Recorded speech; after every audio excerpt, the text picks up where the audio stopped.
hapa nataka nikae, kuna usalama kweli hapa? Ila acha nikae kwa jina la Yesu.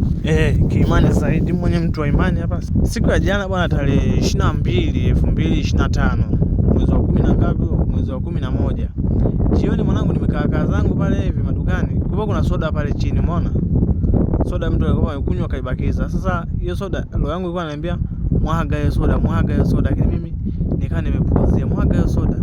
Nikaa niko busy mtandaoni huko.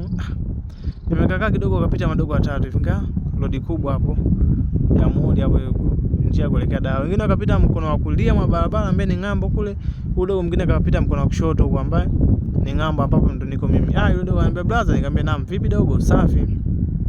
Brother, naomba hiyo soda hapo hivi. Nikamwambia dogo, soda hii? Akaniambia ndio. Unajua tena wale madogo mitaani wale. Akaniambia ndio soda hiyo. Nikamwambia dogo, ngoja nikuangalie soda nyingine. Mpo ngapi? Akaniambia tuko watatu. Nikaenda nikachukua ile soda pale. Nikachukua soda ngapi? Ile soda nikaachana naye pale, sikuifuatilia chochote. Nikachukua soda 3 nikawaletea wale madogo, nikawagawia pale. Brother, asante brother, tunashukuru sana brother.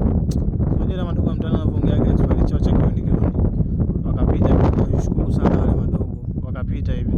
Lakini bado nafsi yangu inaniambia mwaga hiyo soda, mwaga hiyo soda. Hivyo nikaachana naye, nikabisa tena na mtandao kidogo. Akaja mtu mwingine mwanangu, akayokota ile soda mwanangu. Mwanangu ile iliniuma yani kichizo, ile iliniuma sana. Sasa nikasema hapa sana sijasaidia chochote, japo kwa wale wengine niliwasaidia, ila huyu sijamsaidia kwa lolote ile. Ndio hivyo, lakini kama imeshatokea yule jamaa akachukua ile soda na tumeka kabisa alienda kuinywa hiyo soda. Ndio hivyo mwanangu. Kwa hiyo mwanangu, ukipata muda wa kufanya jambo mwanangu, lifanye muda huo, yani usisubiri sijui nini.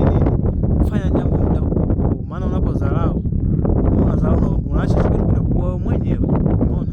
Kwa kupata kitu, kupata muda wa kufanya kitu, fanya jambo muda huo, usichukue sijui nini ujifikirie, hamna. Asanteni sana, mimi nakubali sana, asanteni.